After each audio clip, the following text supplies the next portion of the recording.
光天化日之下，这个女人被一个陌生男子套上塑料袋。女人反应过来，利用后脑勺狠狠击中男子的鼻梁，赶忙把塑料袋扯下来，呼吸新鲜空气。看到前面不远处站着的路人，她拼命挣扎，想要呼救，可是路人戴着耳机，丝毫没有注意到身边的动静。等男子反应过来，立马捂着女人的嘴巴，警告女人再发出声音就直接杀了她。女人害怕的不行，男人又拿出事先准备好的胶带，把女人的嘴巴紧紧封住，又扯下一大段绳子，把女人的双手绑在身后。此刻的女人只能任她摆布。男人把女人打横抱起，塞进后备箱里，然后开车扬长而去。整个过程甚至还不到5分钟。在路上等红灯时，突然遇到2位警察，可他却不慌不忙，没有露出一丝破绽。摆脱警察后，男人把车开到郊区的一处别墅，打开后备箱，一把拽起女人，把她关进一间10尺见方的密室，囚禁起来。女人惊声尖叫着，却根本没有反抗的力气。紧接着，男人就去打扫女人留下的一切痕迹，他要保证从头到尾收拾得一尘不染，绝不能留下半点把柄。随后，男人拿出一把左轮手枪，一颗颗的装上子弹，看来是要干一把大的。女人在漆黑的密室里发现周围一个窗户都没有，只有一个小小的通风口缝隙。她对着通风缝隙大声呼救，希望能遇到一个过路人。可是这里是男人在郊外的别墅，光是墙壁就足足有4尺厚，还有专门的隔音设备，四周更是半个人影也没有，怎么可能有人来救她？半个小时后，男人再次走进密室，撕下女人嘴巴上的胶带。女人害怕极了，为了不让男人伤害自己，女人说自己有5万美元现金，可以全部都给男人，只要男人不伤害自己。可男人并不心动，因为他的目的根本就不是贪图钱财，更不会贪恋美色，因为在男人眼里，女人丑得要死，根本配不上自己。原来男人名叫路易斯，前不久妻子刚刚去世，被他绑来的女人名叫凯西，是一家花店的老板。就在3个月前，凯西还是一家医院的护士，但奇怪的是，有许多病人都会无缘无故的在凯西的照顾下死去。路易斯的妻子也是其中之一。妻子去世后，路易斯发现妻子的手上没有佩戴戒指，并且血液里充满了致命的迷魂药 GHB。路易斯相信妻子是被谋杀的。尽管法院判决凯西无罪释放，但路易斯并不打算就这样草草了事。他暗地里跟踪凯西整整1个月，今天总算逮到机会，把凯西绑回家。路易斯径直走向封闭空间，准备质问一番，搜罗证据。看到路易斯一言不发，默默地转动手上的枪管，凯西害怕极了，他紧张地屏住呼吸。凯西向路易斯保证，自己离开以后绝对不会告诉其他人，也不会报警。路易斯不为所动，问起第一个问题，他叫什么名字？凯西颤颤巍巍地回答自己叫凯西。结果路易斯无奈地摇了摇头，走了出去。他打开女人身上的钱包，翻出里面的信用卡和手机，没有一个是有用的。路易斯做好晚饭，再次走进密室，结果被埋伏好的凯西一拳猝不及防地打晕在地。凯西双手双脚都被束缚着，倒在地上蠕动着向前爬去，被反应过来的路易斯抓住脚踝，凯西直接上脚就是狠狠一踹，又随手抄起一旁的玻璃酒瓶，对着路易斯的头上梅开2度，然后快速朝客厅爬去，拿起电话准备报警。可刚拨通，路易斯就出现在了身后，一枪打断了电话线，吓得凯西放声尖叫。凯西拼命拍打着窗户，试图用这样的方式寻求外界帮助，可这是人烟稀少的郊外，谈何求救？此时的他就像一只待宰的羔羊，只能看着路易斯一点点靠近。这时凯西开始换套路，放低身段装可怜，请求路易斯不要杀害自己。路易斯绝不会放过他，但一听对方服软，路易斯也放松了警惕。但他不知道的是，这是凯西的苦肉计。等路易斯一靠近，凯西就抓起桌上的重物，对着路易斯发起攻击。这一击打得有点重，将路易斯打晕在地。凯西赶紧翻出自己的包包，拿出里面的智能手机，准备打电话报警。让他绝望的是，这里根本就没有信号。冷静下来后，凯西又来到厨房，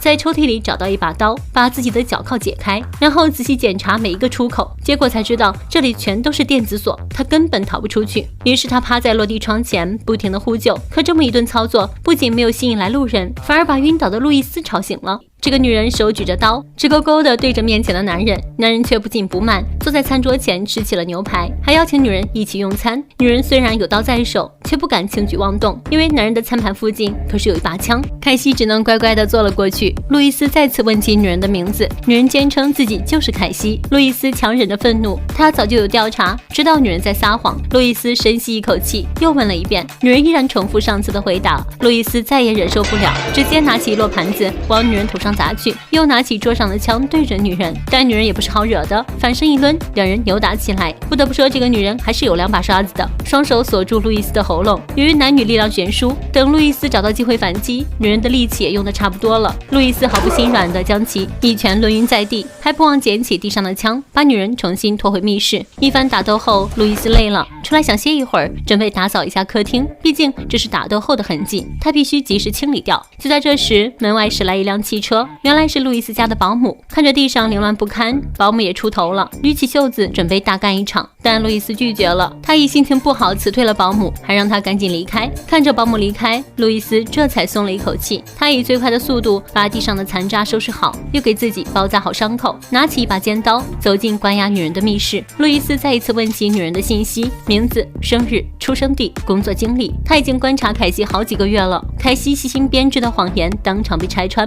瞬间愣住了。在之后的审问里，凯西每撒一次谎，路易斯就一枪打在他旁边的墙上。凯西吓得浑身发抖，终于开始讲述自己的故事。原来凯西不叫凯西，她的真名叫做娜塔莉。自从辞去护士一职，她才改名叫凯西，这是她去世的姐姐的名字。在她小的时候，父亲和姐姐的好朋友私奔了，姐姐接受不了这个打击，上吊自杀。从此，在娜塔莉心里种下仇恨婚姻不忠的种子。家庭破碎的娜塔莉在教会的影响下长大，对婚姻不忠的仇恨更上升到了信仰的高度，相信只有死亡能清洗这一罪恶。得知路易斯的妻子曾经是自己的病人以后，娜塔莉干脆也不伪装了，她坦白自己确实害死了很多人，包括路易斯过世的妻子。可是这些人都是犯过错误的人，他们死有余辜。至于路易斯的妻子，娜塔莉直言自己曾经亲眼看到他和别的男人在一起，情夫甚至来到医院里探望。听到这，被戴了绿帽子的路易斯崩溃了，他不敢相信朝夕相处的妻子竟然会做出这种事情。他气愤地冲出门，打开录像，观看里面的漏洞。这时才想起来，妻子那时会经常收到陌生人的信息，因为这时路易斯还质问过妻子。现在想想，那时自己太天真了，妻子的一句谎言就能把自己给糊弄过去。想到这，路易斯心中的怨言彻底爆发，他乱砸家具，发泄了一通。不解气的他还开车一路狂飙，不知不觉中来到了他跟妻子相会的地方。这时两个警察赶来，他们是因为路易斯超速行驶过来训话的。为了走过程，警察还检查了路易斯的后备箱，毋庸置疑什么都没有发现，因为路易斯早就把娜塔莉待过的地方都清扫干净了。打发走警察以后，路易斯又回到了别墅。娜塔莉在密室里拿出手机再一次尝试，她把手机高举过头顶，试图搜寻信号。幸运的是，这一次她成功了。电话那头传来声音，娜塔莉赶紧说明情况，可还没来得及说清楚，电话网线又断了。与此同时，路易斯回来后发现娜塔莉包里的手机不见了，意识到不妙的他赶紧冲进密室，两人一番争夺，手机掉在地上，直接摔成两半。娜塔莉依旧没有放弃挣扎，她发现脚底下的一块地板砖似乎有些松动，使用摔坏的手机壳不停地滑动，经过长时间的打磨，终于让她给掰下了一小块。这时路易斯走进密室，劝娜塔莉去自首。他毫无防备地蹲在娜塔莉面前说，即便妻子不对，你也不能把她杀死，你没有权利这样做。但娜塔莉才不愿就此毁掉自己的生活。话音刚落，娜塔莉就以迅雷不及掩耳之势，一把将瓷砖扎进他的肩膀。路易斯吃痛倒地不起，娜塔莉不停地踹打路易斯，等撒够了气就赶紧往外跑。他在厨房里翻箱倒柜，终于找到一把匕首，返回密室，准备彻底解决掉路易斯。这个女人拿着一把大刀冲进房间，准备和男人做个了断。男人也做好了准备，他躲在门后，等女人一打开门，就用门死死地夹住对方，然后忍着伤口快速跑到客厅。娜塔莉很快就追了上来，两人在客厅展开玩命式的厮杀。不远处有一把手枪，谁能拿到枪，谁就是大哥。路易斯蹒跚地走过去，娜塔莉快步追上，一把将其扑倒。他翻过路易斯的身子，奋力向前爬着。就在双手即将碰到枪的时候，路易斯一把拉住，可娜塔莉已经拿到了枪，并把枪口对准了他。恰巧这时，保姆领着路易斯的女儿进屋，娜塔莉不分青红皂白就开枪，白白牺牲掉了保姆，而他又迅速地挟制了路易斯的女儿。在与路易斯对峙的时候，还说出了女孩并不是路易斯亲生女儿的真相。眼看他就要扣动扳机，路易斯发话了，室内到处都是监控，刚才娜塔莉说的每一句话都被录了下来，你就尽情的耍吧，最后还是逃脱不了。听到这，娜塔莉一下失了神，勇敢的女孩一口咬在娜塔莉的胳膊上，挣脱了出来。趁着这个空隙，路易斯赶紧扑上前，两人又是一番力量的较量。路易斯死死掐住娜塔莉的脖子，直到对方失去意识，他才缓缓地松开。此时女儿正躲在角落里瑟瑟发抖，路易斯拉起女儿准备逃离，却发现娜塔莉不见了。路易斯也顾不了这么多，只感觉这个女人太可恶了，他们必须赶紧离开。父女俩相互搀扶着来到车库，正准备发动汽车，枪口又对上了路易斯的头。娜塔莉早就埋伏在这里，就在他要扣动扳机的时候，枪却卡壳了。路易斯趁着这个时候一把将其扑倒，紧接着又上去补拳。